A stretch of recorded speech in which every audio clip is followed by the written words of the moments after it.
When you kill Arthas while you're on this quest line, he will drop a box full of his stuff, and a bunch of these tokens are for all these different people that throughout his life he had some sort of major part in, and seems to again reflect that maybe Arthas wasn't fully gone, but back and forth, right? So the first one of these artifacts that we have in there is the blood of Sylvanas, a vial of Sylvanas' blood taken from her when she was originally struck down. And you can take it back to her, and she basically is just super somber about it. You tell her, she's like, until seeing this, I didn't think that he was really dead.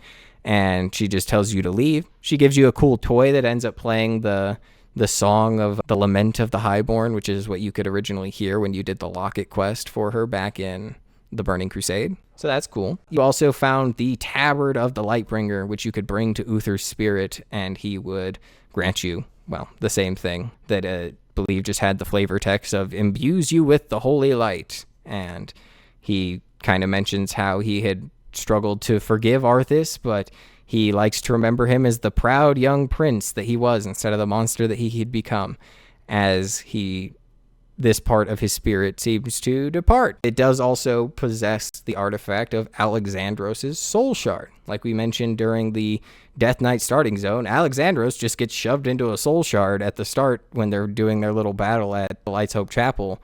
And you take that to Arthas Mograine, where his father appears for him and speaks to him about the endless torment that the Lich King had inflicted upon him, but that even in the darkness, it was Darien's sacrifice that had freed him.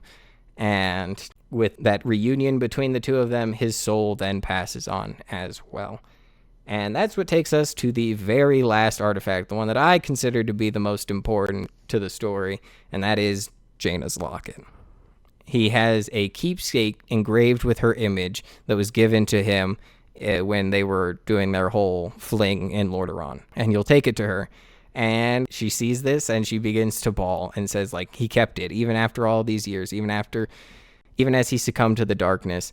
She had always believed that a fragment of Arthas had remained that had just been trapped within the Lich King. And she just prays that Arthas might finally find peace beyond the icy prison of the blade that had claimed him.